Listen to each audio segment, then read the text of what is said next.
Hai semuanya, gimana kabar kalian? Semoga selalu dalam keadaan baik. Jadi welcome back di Andi Kriston Channel dan ini adalah segmen analisa pagi, segmen di mana kita akan mengulas kembali untuk update news dan juga pergerakan dari market, khususnya market dari Bitcoin. Teman-teman, hari ini kita berada di tanggal 20 Agustus 2025. Kondisi dari pasar hari ini Bitcoin drop ya, turun di bawah dari 113.000 US dollar. Dan kalau kita lihat market yang lain juga rata-rata pada rontok hari ini. Ada gold yang mengalami penurunan lumayan signifikan. Kemudian S&P 500 pun juga turun sekitar 0,72%. Bitcoin, altcoin semuanya rata-rata tertekan, outflow terjadi ya lumayan signifikan. Hari ini total market cap bisa sampai turun 3,27%, menandakan ada selling pressure yang terjadi pada market. USDT dominance menunjukkan bahwa mulai banyak yang melakukan profit taking sehingga hari ini mengalami kenaikan sampai 3,47%. Kita akan coba untuk ulas seperti apa kondisi dari market. Seperti biasa, pembahasan kita akan mulai dulu dari kalender ekonomi terlebih dahulu. Untuk perdagangan kemarin kita dapat data housing dari Amerika Serikat. Overall sih baik-baik saja ya. Data perumahan masih lumayan diminati sama pasar. Tapi dari housing start ini udah turun dari 5,9 menjadi 5,2. Untuk hari ini kita akan dapat beberapa data penting. Salah satunya adalah FOMC Michelle Bowman akan speech. Kemudian ada data-data lain yang juga sangat penting untuk kita perhatikan. Jepang akan merilis data ekspor importnya untuk perdagangan hari ini. Kemudian di hari di jam siang hari nanti ya, jam 1 siang itu ada data CPI and core CPI inflation untuk Inggris. Ini bakalan sangat penting dan dapat mempengaruhi market. Kemudian Uni Eropa pun juga akan merilis data CPI dan core CPI di jam 4 sore nanti waktu Indonesia Barat. Sementara Indonesia hari ini akan ada interest rate decision, keputusan suku bunga dari BI. Terus juga ada crude oil inventory dari Amerika Serikat. Beberapa data tersebut mungkin akan mempengaruhi market ya. Saya rasa ini akan memberikan impact ke pasar gitu. Dan ya ini kondisi pasar kripto sementara ini di mana mayoritas merah. Ada beberapa koin yang melawan arus. Tapi kalau kita lihat penurunan yang terjadi ini masih di bawah 10% rata-rata gitu. Ya 8%, 6% lumayan signifikan, tapi kita akan lihat seperti apa probability-nya ke depan. Gitu. Nah, buat teman-teman yang pengen join di komunitas Telegram kita ya, itu teman-teman kan masuk ke Linktree. Di sini teman-teman bisa pilih yang grup Telegram. Nanti teman-teman akan langsung join di komunitas Telegram kita, tempat diskusi. Kalau teman-teman pengen untuk mendapatkan update Bitcoin dan altcoin, teman-teman join di atas sini. Kalian bisa join keduanya kok. Gitu. Ini adalah grup komunitas Telegram ya. Jadi join, terus juga kalian bisa ikutan share airdrop. Kalau teman-teman suka nyari airdrop ya, teman-teman bisa klik yang free share airdrop di sini. Itu juga komunitas Telegram kita. Gitu. Nah, hari ini saya akan ada menghadiri kegiatan dari OKX Alpas ya, di mana acaranya diadakan di Seminyak. Kita sudah announce sebelumnya teman-teman, ini tanggal berapa, hari Minggu kemarin kita announce buat teman-teman yang ada di Bali yang pengen untuk join acara tersebut ya. Akan ada acara nih bersama dengan beberapa pembangun komunitas kripto seperti Kevin Jonathan Dinata, Robi Jau, kemudian Sulianto juga akan ada di sana. Untuk membahas atau memberikan mungkin masukan, insight. Kita akan ikuti kegiatannya. Ada great music, terus ada dinner juga nanti dari jam 2 siang sampai 8 malam di The Trans Resort Seminyak gitu. Jadi mungkin aku nggak akan update banyak ya di market itu. Kemudian ada beberapa berita yang penting teman-teman. Salah satunya adalah dari James Ryan, dikabarkan baru aja kena liquid di posisi long Ethereum-nya gitu. Total value-nya sampai 300.000 US dollar terlikuidasi ya, terlikuidasi dari posisi, nah ini close long ya, dia terlikuidasi. Lebih hati-hati aja buat teman-teman yang trading, terutama yang pasang posisi long ya. Itu saat ini marketnya lagi under pressure lumayan signifikan. Tuh Terus dari beberapa berita yang penting itu ada Paul Otkin, chairman-nya SEC ya, dikabarkan akan discuss untuk project crypto today gitu. Jadi ini membicarakan tentang acara Wyoming Blockchain Symposium yang akan diselenggarakan teman-teman, dan ini tentu saja menjadi sebuah wadah mereka mendapatkan masukan sekaligus juga mencari insight gitu dari penasihat-penasihat keuangan sekaligus juga petinggi-petinggi yang memang sudah punya pengalaman di dunia investasi gitu. Karena Amerika Serikat akan menjadikan kripto sebagai menjadikan Amerika Serikat ini sebagai ibu kota atau global center untuk virtual asset gitu. Dan nanti strateginya ini akan diumumkan sebelumnya strateginya ini sudah diumumkan sejak tanggal 31 Juli dan ini masih dalam tahap pembahasan. Seperti itu. Jadi ini bakalan menjadi sebuah berita yang bagus sih untuk market. Lalu dari ETF ya, kita update-nya ini tanggal 18 Agustus. Ini bukan yang terupdate gitu. Namun yang pasti ada outflow lumayan signifikan dari produk Ethereum Spot ETF. 196 juta US dollar keluar dari pasar. Begitu juga dari Bitcoin Spot ETF ada 121 juta US dollar juga keluar dari pasar. BlackRock udah mulai jualan. BlackRock, Grayscale, Fidelity ini kompak buat sell off Ethereum Spot ETF-nya. That's why ada signifikan outflow yang terjadi dalam beberapa waktu terakhir. Tapi ada beberapa fakta yang lain sih yang juga menarik buat teman-teman untuk perhatikan. Beberapa waktu terakhir BlackRock ini cukup aktif dalam melakukan pemindahan asetnya ya, berupa Bitcoin ke sebuah wallet gitu. Jadi ini merupakan sebuah proses yang kita nilai ya sebagai ya kegiatan akumulasi untuk disimpan jangka panjang yang dilakukan oleh BlackRock gitu. Nah, ini teman-teman bisa track langsung ya di Arkham. Ya, di sini ada semacam pemindahan dana yang dilakukan secara masif.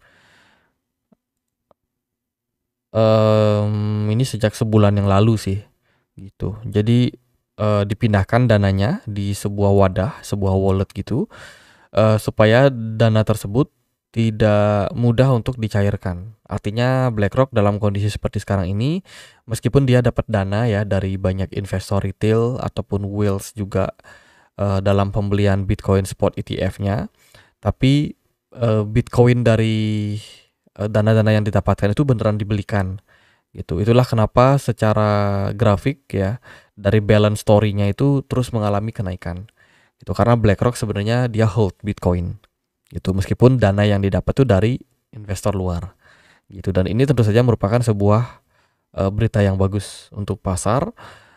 Belum ada outflow yang terjadi, artinya BlackRock belum sama sekali melakukan penjualan terhadap Bitcoin, meskipun kita udah mendapatkan beberapa tekanan jual gitu dari beberapa hari terakhir. Jadi ini masih merupakan indikasi bagus.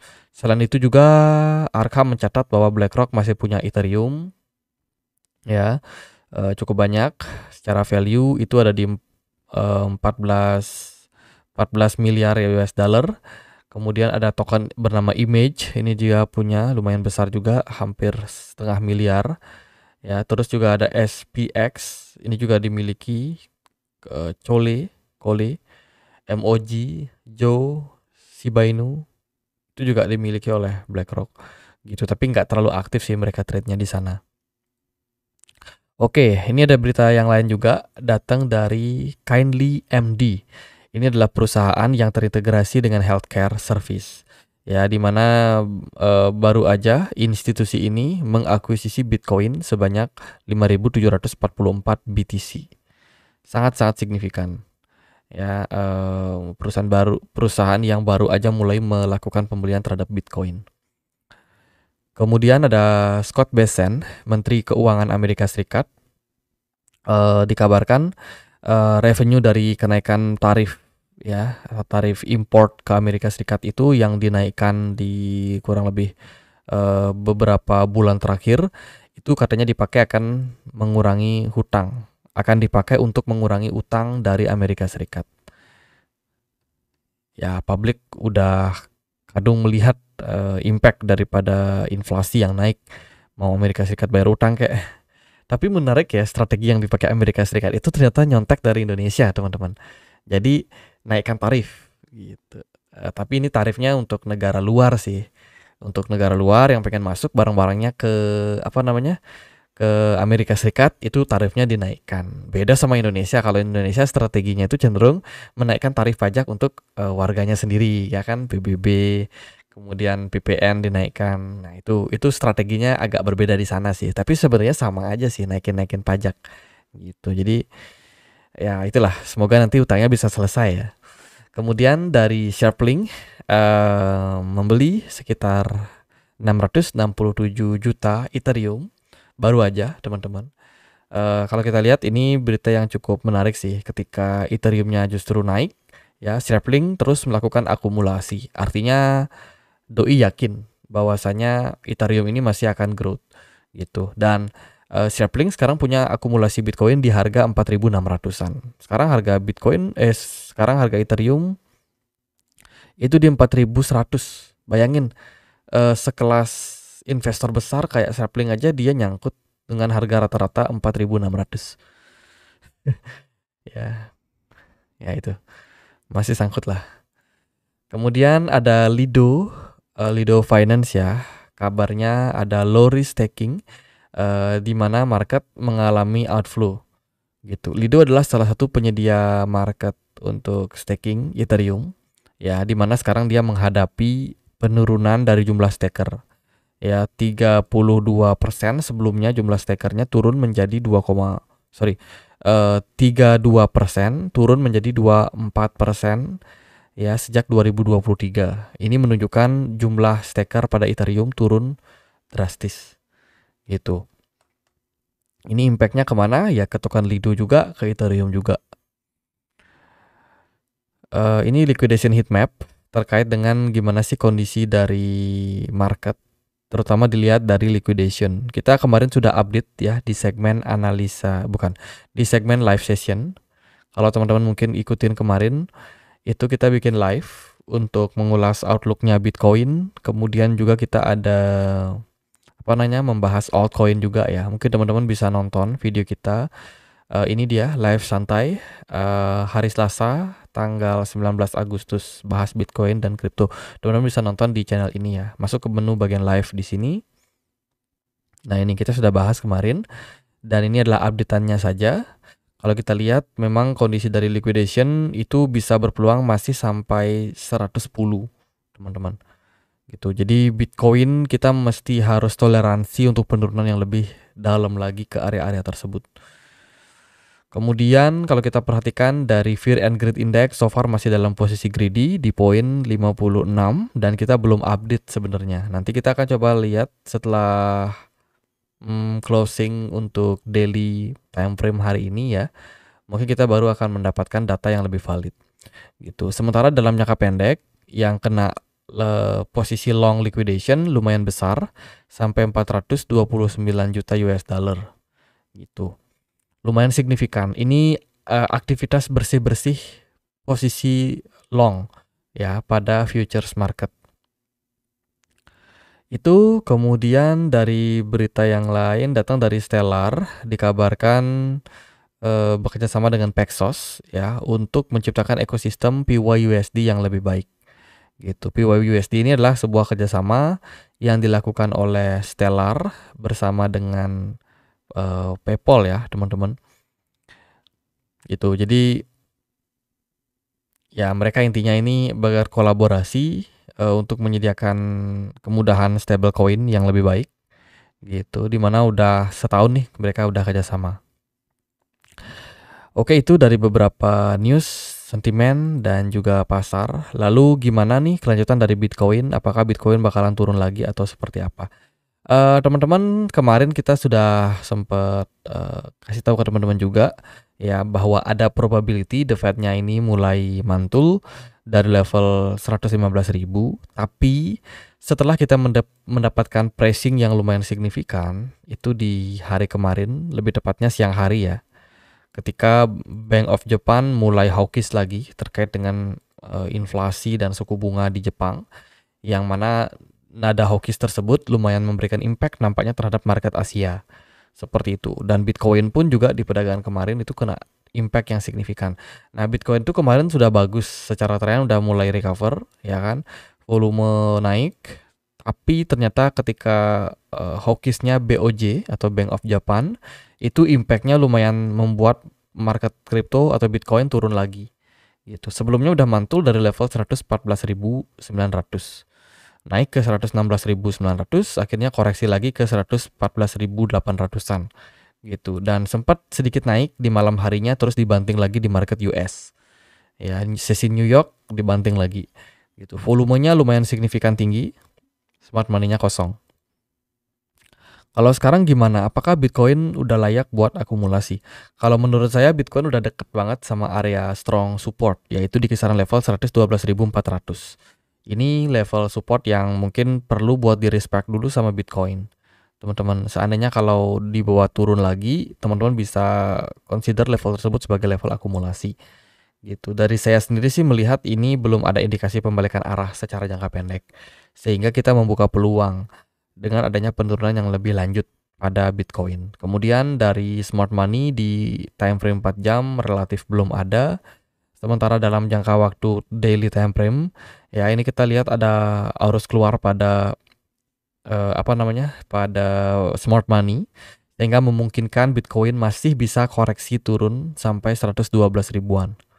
Gitu. Sementara kita take note dulu itu sebagai area support. Semoga aja kuat nahan Bitcoin. Let's say kalau dia mendapatkan tekanan. Kemudian Bitcoin dominance, hati-hati karena ini dia naik ya, Bitcoin dominance mulai menguat. Kemudian dari total 1, total 2, total 3 semuanya outflow di atas dari 2,5%, menunjukkan ada arus keluar yang sangat signifikan. USDT dominance naik 2,85%, menunjukkan aksi profit taking yang dilakukan oleh para whales ataupun retail. Mereka lebih safe ke USDT atau stablecoin terlebih dahulu. Itu kalau kita lihat dari Bitcoinnya sendiri ya, ini masih dalam under pressure. Kita belum melihat adanya pembalikan arah yang tercipta atau yang berpotensi terjadi ke depan. Menurut saya ini masih bisa turun dan mungkin kita perlu untuk menunggu dulu, wait and see, sabar. Karena minggu ini kita bakalan ada beberapa narasi penting yang dapat mempengaruhi market. Buat teman-teman nih sedikit aja, kalau teman-teman sangkut, misalkan teman-teman baru nyadar ya kan, wah saya sangkut nih beli altcoin ataupun Bitcoin di level pucuk lah, bilanglah seperti itu ya. Terus gimana strategi buat exitnya? Sebenarnya kalau teman-teman mau exit ya, kalian bisa mempertimbangkan beberapa faktor. Seperti pertama fundamental. Apakah koin yang kalian beli itu koin yang punya fundamental atau tidak? Yang kedua adalah cari momentum retracement. Nah, Bitcoin sejauh ini belum sama sekali memberikan retracement yang kuat. Artinya Bitcoin masih running mencari area support gitu. Kita berandai-andai. Seandainya kalau Bitcoin ini menganggap level 112.000 sebagai support, ya, seandainya.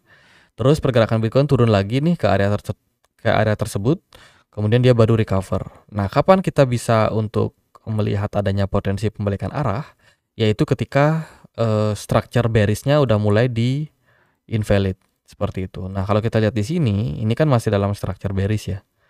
Nah, kalau lagi turun-turunnya kayak gini, itu udah mesti teman-teman harus lebih bersabar kalau mau keluar atau mau exit dari market. Ya, better teman-teman tunggu dia mantul dulu. Karena nanti biasanya akan ada retracement. Ya, kita akan mendapatkan nih retracement kayak kenaikan jangka pendek kayak gitu. Ya, kepada market. Kita belum tahu possibility-nya kemana. Tapi kalau seandainya kita berasumsi level dari berapa tuh tadi 112.600 sebagai area support ya kan, kita biasanya consider level 38,2 ini sebagai level target retracement-nya gitu. Area ini area 117 ribuan. Di sana mungkin kita bisa untuk ambil opportunity buat exit seandainya kalau teman-teman pengen exit gitu. Tapi kalau teman-teman udah mempelajari fundamental ya kan, teman-teman yakin nih Bitcoin masih bakalan naik atau Ethereum masih bakalan tembus naik sampai 5.000 atau 6.000, ya udah teman-teman tinggal hold aja gitu. Justru teman-teman cari momentum kapan bisa untuk akumulasi balik. Kan gitu aja sebenarnya. Kalau dari saya pribadi sih lebih milih buat hold ya, lebih milih buat hold karena saya percaya bahwa dalam beberapa waktu ke depan market ini masih akan cenderung positif gitu. Pemangkasan suku bunga niscaya masih akan dilakukan oleh The Fed. Meskipun mungkin nggak akan banyak gitu. Jadi The Fed pangkas suku bunga seperlunya aja. Oke, kita lanjut ya. Kalau kita lihat dari perspektif jangka panjang, sebenarnya di weekly time frame ini belum ada indikasi pembalikan arah pada Bitcoin. Kita cuma consider ini sebagai sebuah koreksi wajar, koreksi sehat untuk Bitcoin sebelum akhirnya kembali lanjut mengalami rally.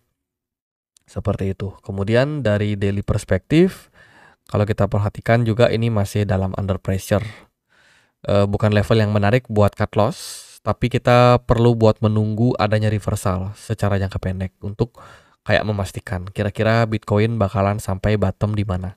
Kita udah menemukan bahwasannya Bitcoin nggak berhasil mempertahankan level 115.000. Jadi kita membuka peluang koreksi lebih dalam pada Bitcoin, mungkin ke wave C gitu. Di analisa kemarin sih kita melihat ada worst case Bitcoin ini bisa ngetest kembali level 106 ribuan atau 105 ribuan gitu. Cukup dalam, tapi saya rasa itu juga merupakan sesuatu proses koreksi yang relatif masih wajar dalam uptrend ini. Karena dalam fase kenaikan ini teman-teman, kalau kalian perhatikan Bitcoin itu sangat respect ya dari channel ini. Nah, ini dia ya absolutely bullish banget teman-teman. Dan selama ini dia selalu ngetes area support untuk kembali naik. Nah, ini dia ngetes support udah berapa kali tuh. Di sini dia sedikit testing. Terus kalau kalian perhatikan di sini juga dia ngetes. Sini dia gitu. Jadi udah beberapa kali Bitcoin ini ngetes area support tersebut ya. Ini juga dia ngetes di sini. Gitu. Sekarang kita punya opportunity tersebut. Seandainya kalau dikasih diskon agak besar, maka level target akumulasi itu bisa di 105 ribuan. Ya, di level-level tersebut akan sangat enak buat akumulasi sebelum next rally ke wave 3, 4 dan juga 5 ke depan. Gitu. Jadi ini momentum koreksi. Oke, gitu aja. Semoga outlook-nya dapat ya, teman-teman. Secara jangka pendek, kita nampaknya harus lebih bersabar karena market cenderung masih bisa dibawa turun gitu. Tapi kalau jangka menengah, saya rasa ini akan menjadi momentum yang menarik ya untuk mengakumulasi Bitcoin kembali ke depannya di harga-harga yang terdiskon gitu. Jadi sekian aja buat update kali ini. Semoga videonya bisa bermanfaat. Teman-teman, kalian bisa join ya di komunitas Telegram kita. Temukan linknya di Linktree yang ada di kolom deskripsi. Oke, sekian aja akhir kata saya Andre. Makasih.